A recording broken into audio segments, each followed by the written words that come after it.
우린 주일 예수님께서 이 땅에 오셔야만 했던 이유에 대해서, 왜 하나님께서 한 인간으로서 육신을 힘입고 올 수밖에 없었는가를 이야기하면서 저는 주인임을 선포하기 위해서다라고 말씀을 드렸어요. 그러면서 포도원의 이 이야기를 제가 말씀드렸습니다.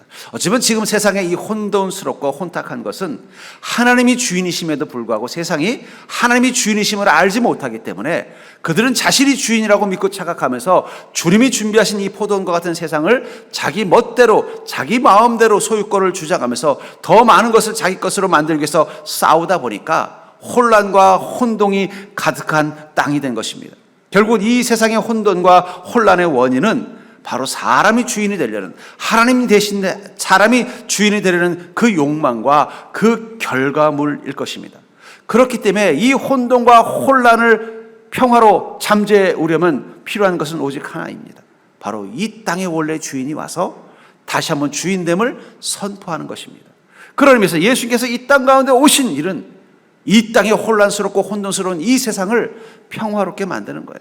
자기들끼리 내 거다 나 거다 싸우는데 진짜 주인 나타나서 무슨 소리야, 이건 내 거야 하면서 그 땅의 혼돈과 갈등을 정리해 준다면 그때 비로소 평화가 오는 거예요. 그러나 주님이 그 주인 되심을 선포하지 않는다면 이 땅은 영원히 자기 거이라고 착각하는 어리석은 인간들의 죄와 욕망에 의해서 끊임없이 다툼과 싸움이 해결되지 않을 것입니다. 전 그런 의미에서 이 혼란스러운 이 시대, 다시 한번 평화와 풍요의 포도원을 만들기 위하여 예수님이 친히 오셨다는 이 사실을 통해서 예수님의 오심이 이 땅과 우리의 소망됨을 여러분들이 기억하시고, 그 주님의 오심을 함께 기뻐했던 목자들처럼, 또 주님의 오심을 목격하고 싶어서 먼 길을 달려왔던 동방박사처럼, 그리고 주님의 오심 앞에 함께 기뻐했던 예수님을 따르던 자들처럼 여러분의 삶 가운데 늘 주인 되신 주님과 함께하는 인생 되기를 주의 이름으로 간절히 축원합니다. 그렇다면 2000년 전 이스라엘 땅에 오신 하나님이 오늘 이 시대 우리에게 주는 소망은 무엇일까요? 2000년 전 이 이스라엘 땅에 주셨던 그 소망, 우리에게도 동일한 소망이 주어졌다면 그 소망이 무엇이냐는 것입니다. 아까도 말한 것처럼 바로 그 첫 번째 소망은 이 땅이 주의 뜻 가운데 있다는 소망인 것입니다.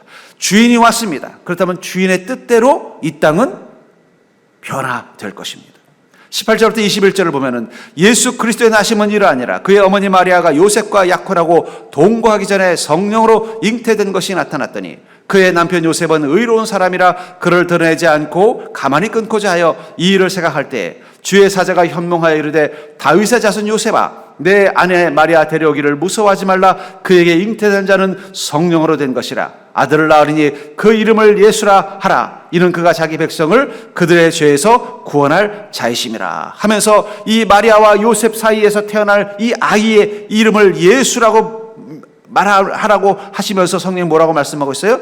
그분은 자기의 백성을 그들의 죄에서 구원할 자이시다라고 말하고 있습니다.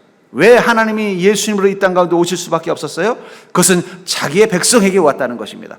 예수님께서, 하나님께서 이 땅 가운데 한 인간으로 온 건 누구에게 온 것입니까?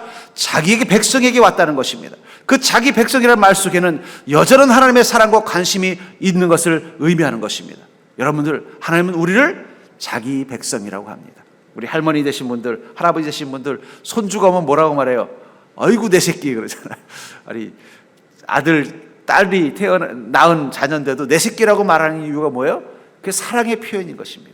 하나님께서 이 땅에 오시면서 자기 백성에게 갔다라고 말씀하셨다는 것은 인간이 어떤 모습을 가지고 있든 여전히 하나님은 그들을 사랑하시고 그들에게 관심이 많으시다는 거예요. 특별히 하나님께서 사랑하는 그 인간들이 죄와 고통에서부터 벗어나게 하시기 위해서 하나님은 친히 우리 가운데 한 인간으로 오셨다는 것입니다. 그리고 그들의 죄에서 구원할 자, 이 땅 가운데 오신 하나님이신 예수님을 누구라고 표현하고 있어요? 구원할 자라고 표현하고 있다는 것입니다. 구원할 자라는 말은 무슨 의미예요? 구원이라는 계획을 가지고 그것을 실천하기 위해서 오신 분이라는 뜻입니다. 예수님은 이곳에 왜 오셨습니까? 하나님이 사랑하는 자기 백성, 바로 우리들을 구원하려는 그 계획을 가지고 이 땅 가운데 왔다는 것입니다. 하나님이 그 계획을 가지고 있다면 그 일은 이루어질 줄 믿습니다. 저희 옆에 고덕이 있잖아요. 고덕에 벌써 공사한 지가 벌써 한 5년 지났는데 아직도 공터가 많습니다. 한 번은 그 공터 옆을 지나가는데 보니까 커다란 팻말이 있더라고요. 여기는 박물관이 들어설 자리입니다.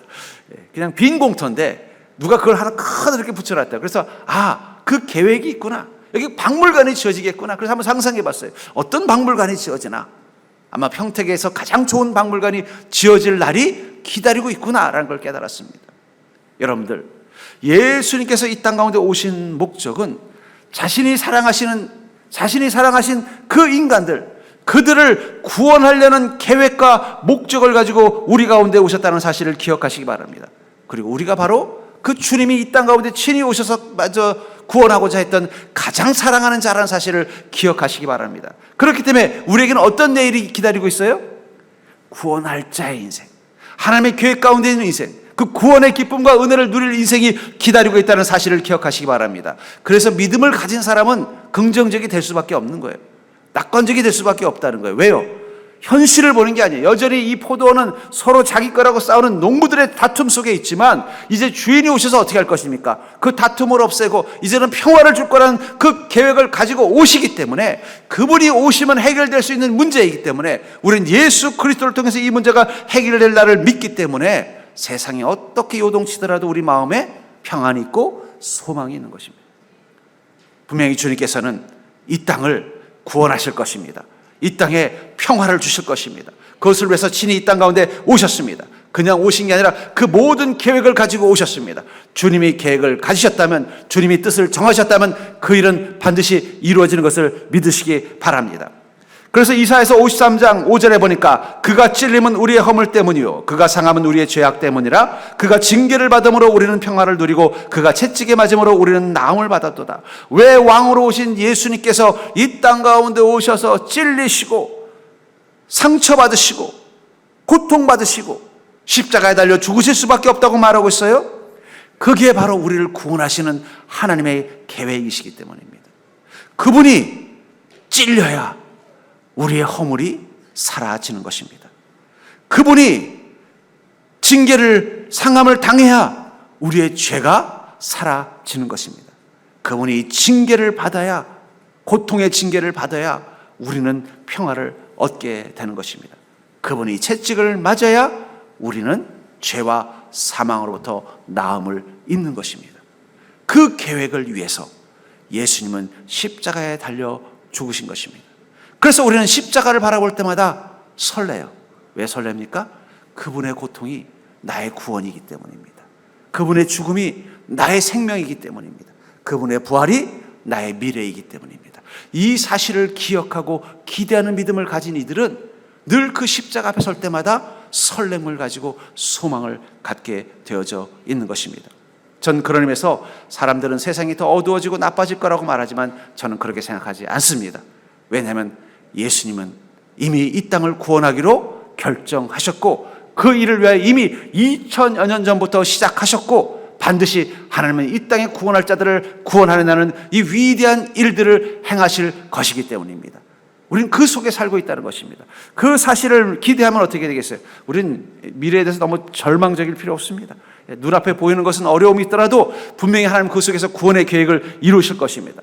특별히 우리 인생 가운데, 이 땅뿐만 아니라 우리 인생 가운데서 주님은 구원할 자의 삶을 살 수 있도록 우리를 인도하신다는 거예요. 우리에게 그런 소망이 있다는 거예요. 우리가 어떤 상황 가운데 있든 어떤 순간 가운데 있든 분명히 예수님은 우리를 인도하실 거라는 소망, 그것이 바로 예수님의 탄생의 앞에 함께 기뻐하는 이유 중에 하나일 것입니다. 마태복음 1장 24절부터 25절에 보니까 요셉이 잠에서 깨어 일어나 주의 사자의 분부대로 행하여 그의 아내를 데려왔으나 아들을 낳기까지 동침하지 아니하더니 나음의 예수를 이름을 예수라 하니라. 이 성령님께서 사자를 통해서 예수님이 그 가정 가운데 태어날 것을 말하실 때 그것을 이 환상 중에 들은 요셉은 뭐라고 말하고 있어요? 주의 사자의 분부대로 행했다. 이 분부대로라는 말이 명령대로라는 뜻을 가지고 있어요. 바로 직전에 요셉은 어떤 마음이었어요? 갑자기 아직 결혼도 하지 않은 마리아가 임신을 했다는 흉흉한 소문을 들었습니다. 자기가 행복할 줄 알았던 결혼이 이제는 불행으로 끝나겠구나 하는 불길한 마음이 들었습니다. 그래서 이 문제로부터 해결할 수 있는 가장 좋은 방법은 조용히 이 결혼 관계를 끊는 것이라고 생각을 하고서 헤어질 결심을 하고 있었어요. 근데 갑자기 성령님께서 오셔서 뭐라고 말씀하시는 거예요? 그렇게 하지 말라는 거예요. 그 마리아의 태중에 있는 것은 하나님이시라는 거예요. 너는 마리아와 결혼해서 예수 그리스도를 너의 가족으로 모시고 그분과 함께 사는 가정을 만들고 너는 그것을 위해서 사는 인생이 되라고 말하는 것입니다. 만약에 요셉이 그 음성을 듣고도 저는 그럴 수 없습니다. 그래도 우리 가정은 내가 사랑하는 여인과 내가 낳은 아이와 그렇게 알콩달콩 살고 싶습니다. 이런 마음을 가졌다면 어떤 일이 일어났을까요? 분명히 예수님은 다른 가정에 태어나셔서 그 가정에 주님의 복을 허락하셨을 것입니다. 근데 중요한 건 요셉은 어떻게 했다고 말하고 있어요? 분부대로 하겠다. 그렇습니다. 하나님께서 우리 인생 가운데, 내 인생 가운데 오셔서 하나님께서 내 인생 가운데 계획을 가지고 계신다면 저는 주님의 인도하심을 따라 나아가는 길이 되겠습니다. 이 고백을 하고 어떻게 했습니까? 마리아를 자기 아내로 맞이했을 뿐만 아니라 그 아이, 태중에 있는 아이를 자신의 아이로 기쁨으로 받아들이게 됐다는 거예요. 그리고는요, 이제 이 헤롯 왕에 의해서 인구조사를 하게 돼서 그의 고향인 베들레헴에 갔다가 그곳에서 하나님의 음성을 다시 듣습니다. 그게 바로 마태복음 2장 13절부터 15절인데 그들이 떠난 후에 주의 사자가 요셉에게 현몽하여 이르되 헤롯이 아기를 찾아 죽이려 하니 일어나 아기와 그의 어머니를 데리고 애굽으로 피하여 내가 내게 이르기까지 거기 있으라 하시니 요셉이 일어나서 밤에 아기와 그의 어머니를 데리고 애굽으로 떠나가 헤롯이 죽기까지 거기 있었으니 이는 주께서 선지자를 통하여 말씀하신 바 애굽으로부터 내 아들을 불렀다 함을 이루려 하심이라. 여기서도 뭐라고 말하고 있어요? 주님께서 나타나셔서 요셉아, 너의 아이를 데리고 나사렛으로 가지 말고 애굽으로 가라고 명령합니다. 그 순간 요셉은 어떻게 했어요? 거기에 또 부르심 앞에 순종하며 분부하는 대로 애굽으로 떠났다는 거예요. 자신이 생각하지 않았던 결혼, 자신이 생각하지 않았던 인생의 방향, 그것마저도 하나님의 음성을 따라서 살기로 결단했다는 것입니다. 저는 그리스도인들이 예수님을 만나는 그 순간, 우리 인생의 주인이 예수 그리스도인 것을 깨닫는 그 순간 우리는 무엇을 하든 어디 있든 주님의 분부대로 살기로 결단하는 게 저는 믿음이라고 생각합니다. 그 순간부터 우리 인생에는 아주 특별한 여정이 있는 거예요. 그냥 평범한 남편과 아내와 가정이 아니라 주님의 뜻을 이루는, 주님의 인도하심을 경험하는 특별한 인생으로 바뀐 것입니다. 여기 앞에서 우리 막 열심히 아까 율동하고 우리 뮤지컬 찬양했던 이 어린이를 보면 어떤 마음이 드세요? 야, 그 가정 하나님께서 이렇게 행복한 아이들, 이 복된 삶을 만들어 주시는구나. 그리스도인의 가정의 공통점은 무엇입니까? 그 속에 반드시 하나님은 함께 계신다는 것입니다. 그리고 뭐라고 말씀하세요? 내가 분부한 대로 너의 삶을 살아라. 내가 나의 강력한 손으로 너의 길을 인도할 것이다. 거기에 요셉처럼 주님께서 내 인생의 주인 되셨사오니 주님의 인도하심을 따라 살겠습니다라고 고백하며 주님의 인도하심을 날마다 소망하며 살아간다면 어떻게 되겠습니까? 주께서 선지자를 통하여 말씀하신 바 애굽으로부터 내 아들을 불렀다 함을 이루려 하심이라. 우리의 인생이 하늘에 기록되는 인생, 우리의 인생이 주님의 은혜와 능력으로 채워진 인생으로 변화되는 것을 경험하게 될 것입니다. 아까도 말한 것처럼 세상은 흉흉해 보이지만 분명히 주님의 구원의 계획은 이미 시작됐습니다. 그렇다면 분명히 주님께서는 이 땅 가운데 역사하실 것이고 우리는 그 속에서 하나님의 나라를 보게 될 것입니다. 더불어 예수 그리스도를 영접한 이 가정처럼 우리가 주님을 영접한 그 순간부터 우리 인생은 누가 인도하시는 것입니까? 하나님의 그 강력한 팔이 인도하는 인생을 사는 것입니다. 지금까지 여러분들을 인도하신 주님, 앞으로도 주님께서는 여러분들의 길을 인도하실 것입니다. 그게 우리의 소망이라는 거예요. 내년에 지금 당장은 세상이 흉흉하고 어렵고 힘들다고 말하고 있고 나도 내가 하는 일들이 뭔가 자꾸 불투명하고 자꾸 어려움을 겪고 있고 내 가정에도 아직 해결되지 않은 문제들도 많이 있고 내 몸에도 여러 가지 이상 신호도 있지만 그럼에도 불구하고 우리는 분명한 확신 하나를 가지고 있습니다. 그것은 무엇입니까? 하나님의 그 강력한 팔이 나를 붙잡으실 거란 확신입니다. 우리는 그 소망 가지고 사는 거예요. 어떤 상황이든 주님이 나를 붙잡고 계신다면 나는 분명히 복된 길을 갈 거라는 소망입니다. 그래서 신명기 6장 12절부터 13절에 보면은 너는 조심하여 너를 애굽 땅 종되었던 집에서 인도하여 내신 여호와를 잊지 말고 내 하나님 여호와를 경외하며 그를 섬기며 그의 이름으로 맹세할 것이라. 여러분, 믿음이 무엇일까요? 저는 믿음은 잊지 않는 것이라고 생각합니다. 어떤 것을요? 나를 구원의 땅으로 인도하시는 주님, 나를 죄와 사망으로부터 구원해 주신 주님, 나를 절망으로부터 인도하신 주님을 잊지 않는 것입니다. 잊지 않는 순간 우리는 주님을 경외하며 그분을 섬기며 그분의 이름으로 맹세하듯 주님과 함께 동행하는 인생을 날마다 살게 된다는 거예요. 아까 매일 메리 크리스마스, 그 고백을 할 수 있는 비결은 어디에 있습니까? 매일 주님이 나를 만나주시고 매일 주님이 나를 인도하실 거라는 소망입니다. 이미 주님은 이 땅뿐만 아니라 여러분들의 인생 가운데 오셨습니다. 이미 주님은 여러분들의 인생 가운데서 여러분들의 삶을 인도하고 계십니다.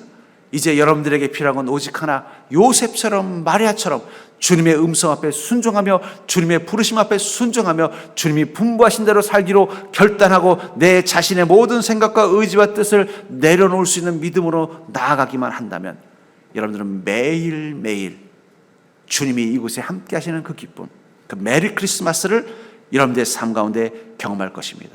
그래서 이 요셉과 마리아의 가정을 향하여 주님은 이렇게 말씀하십니다. 23절에 보라, 처녀가 잉태하여 아들을 낳을 것이요 그의 이름은 임마누엘이라 하리라 하셨으니 이를 번역한즉 하나님이 우리와 함께 계시다 함이라.